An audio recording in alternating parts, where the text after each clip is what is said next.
지금 여기 질량이 M인 아주 가벼운 플라스틱 공이 있고, 이 플라스틱 공이 줄에 연결된 채로 가만히 매달려 있다고 가정하겠습니다. 그럼 이 플라스틱 공은 중력을 받을 거고, 지구로부터, 그 다음 위에 있는 이 전장으로부터 줄을 통해서 이런 장력을 받게 될 겁니다. 그런데 플라스틱 공이 줄에 매달려서 가만히 있다고 가정하게 되면 이 장력의 크기가 중력의 크기랑 똑같아야 되죠. 근데 이 플라스틱 공을 플러스 보호의 전압 플러스 Q로 대전시켜 버리겠습니다. 그런 다음에 기운이라는 전기장을 갑니다. 기운이라는 전기장을 이렇게 가하겠습니다. 그리고 X축, Y축 이렇게 선택하겠습니다. 결국은 이 전기장이 XY 평면상에 놓이게 되죠. 그 말은 전기장의 X성분과 Y성분이 다 있게 된다는 걸 뜻합니다. 그래서 전기장의 X성분 EX 알고 있는 것으로 간주합니다. 그 다음에 전기장의 Y성분 EY 알고 있는 것으로 간주합니다. 결국 이 상황은 어떤 상황과 똑같냐면 전기장에 있는 공간상의 한 점에 전하를 갖는 입자를 넣은 것과 똑같은 상황입니다. 그러면 전하를 갖는 입자를 전기장에 있는 공간상의 한 점에 넣게 되게 되면 전기력을 받게 되거든요. 그럼 그 전기력은 전기장에다가 전하를 곱해버리면 됩니다. 그런데 전하는 두 가지 종류가 있죠. 플러스 전하일 경우. 플러스가 어떤 벡터에 곱해지면 방향에 아무런 영향을 못 미치죠. 그래서 플러스 부호의 전하를 갖는 입자는 전기장 방향을 힘을 받게 됩니다. 근데 전하의 부호가 마이너스라면 힘의 방향을, 전기력의 방향을 정할 때는 전하의 부호 마이너스까지 다 생각해야 됩니다. 이 말은 마이너스 부호의 전하를 갖는 입자는 전기장과 정반대 방향으로 힘을 받게 된다는 것을 뜻합니다. 근데 플라스틱 공이 플러스 부호의 전하로 대전됐습니다. 그래서 플라스틱 공은 전기장 방향으로 이렇게 전기력을 받게 됩니다. 그럼 전기력이 이렇게 된단 말은 전기력은 X성분도 있고 Y성분도 있다는 것 뜻하죠. 그래서 X방향으로 이렇게 잡아당겨지고 이 Y방향으로 이렇게 들어 올려지게 된다는 것 뜻합니다. 그렇기 때문에 전기력의 X성분만 있을 경우에 비해서 이게 추가되니까 들어 올려지는 각이 커집니다. 그래서 어쨌건 이런 전기력을 받으면서 이렇게 들어 올려진 채로 이렇게 가만히 있다고 가정하겠습니다. 아무런 변화가 안 일어납니다. 가속도 0이겠죠.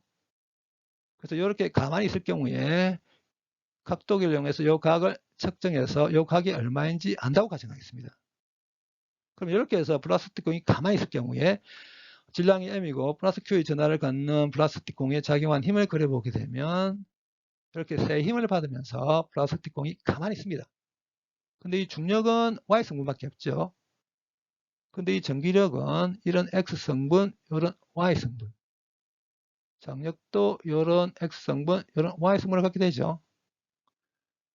근데 전기장이 이렇게 된 걸 알고 있다면 전기장이 어떻게 되는지 알고 있는 공간상의 한 점에 전하를 놓게 되면 전기력이 이렇게 됩니다. 그래서 전기력 이렇게 쓸 수 있을 겁니다. 요게 뭐냐면 전기력의 X성분의 크기 요 화살표의 길이입니다. 그 다음에 요게 뭐냐면 전기력의 Y성분 요 화살표의 길이입니다.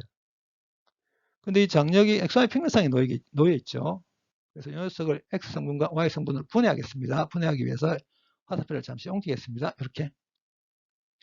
그럼 이 장력이 XY 평면상에 놓여 있으니까 이 녀석을 분해하기 요렇게 이런 X성분과 이런 Y성분이 합쳐져서 요 화살표에 해당되는 벡터가 됐다 생각해도 아무런 문제가 없거든요. 근데 요 각이 쉽다면 요 각도 쉽답니다. 그래서 일단 장력의 크기를 T라고 하겠습니다. 그러면 장력이라는 벡터의 성분 중에 X성분 요거 요 화살표의 길이는 요 길이랑 똑같죠. 그럼 요 길이는 T sin θ에 해당될 겁니다. 그래서 장력의 X성분을 TX로 표기하겠습니다. 그러면 X성분에 해당되는 이 화살표의 길이는 T sin θ고 어디로 향하고 있는지까지 다 표기해야 됩니다. X축에 이름이 붙어져 있는 플러스 X 방향과 정반대 방향인 마이너스 X 방향을 향하고 있습니다. 그 다음에 장력의 Y성분 요거 요 길이는 T 코사인 θ에 해당되죠. 그래서 장력의 Y성분을 나타내는 화살표의 길이는 T 코사인 θ고 어디로 향하고 있냐면 Y축에 이름이 붙어져 있는 플러스 Y 방향으로 향하고 있습니다. 그러면 이게 전기력의 X성분, Y성분, 장력의 X성분, Y성분 다 정해졌습니다. 그래서 이제부터 뭘 할 거냐면 이 장력의 크기와 그 다음에 전하의 크기 정하게 해보도록 하겠습니다. 알고 있는 게 뭐냐면 이 각이 쉽다는 거 알고 있고 EX와 EY를 알고 있다고 가정하고 질량이 얼마인지도 안다고 가정합니다.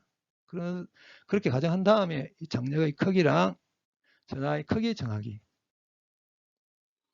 그래서 이렇게 하기 위해서 일단 힘의 X성분, Y성분 따로따로 다 모으겠습니다. 먼저 힘의 X성분 다 모으겠습니다. X성분 몇 개가 있냐면 전기력의 X성분, 장력의 X성분 딱 두 개밖에 없죠. 그럼 전기력의 X성분의 크기는 QEX고 어디로 향하고 있냐면 플러스 X 방향을 하고 있습니다. 그 다음에 장력의 X성분, 요 화살표의 길이는 T 이상이 쉽다고 어디로 향하고 있냐면 마이너스 X 방향을 하고 있죠. 그러면 X방향 힘을 다 모은 건 일반적으로 뭐하고 똑같아야 되냐면 X방향이 가속도에다가 질량 곱한 것과 같아야 되는데 매달려서 가만히 있습니다. 아무런 변화 안 일어나죠. 그래서 X방향의 가속도 0.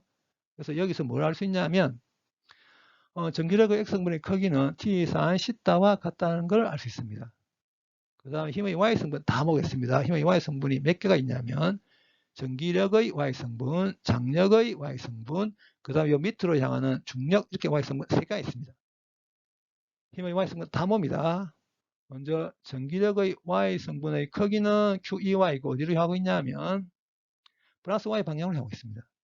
그 다음에 장력의 Y성분, 요 화살표의 길이는 T 코사인 시타고 어디로 향하고 있냐면 플러스 Y 방향. 그 다음에 중력은 크기가 mg면서 어디로 향하고 있냐면 Y축과 1mm 붙어지는 방향과 정반대 방향인 Y의 마이너스 방향을 향하고 있습니다.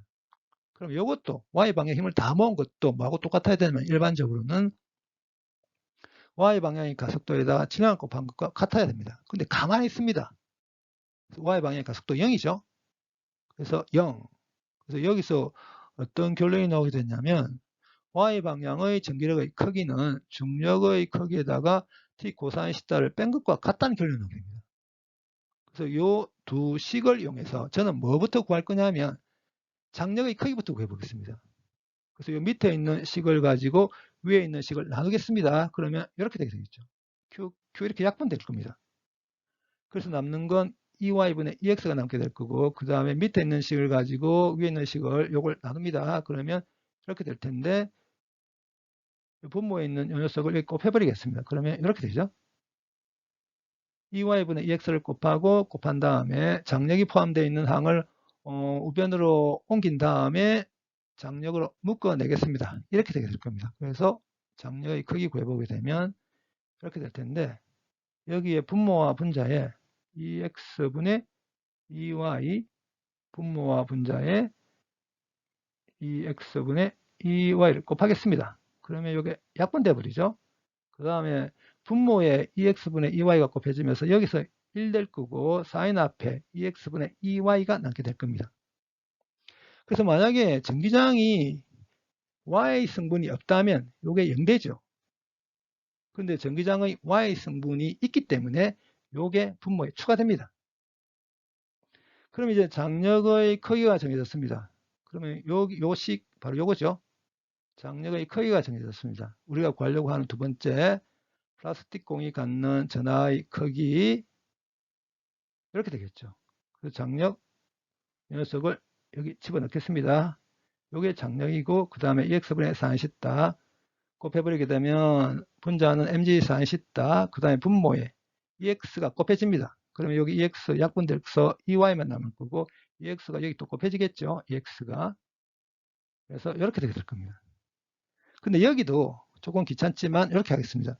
분모와 분자의 코사인 시타분의 1 분모와 분자의 코사인 시타분의 1을 곱해버리겠습니다. 그러면 코사인 시타분의 1을 곱하게 되면 여기 탄젠트 시타로 바뀌죠. 이렇게.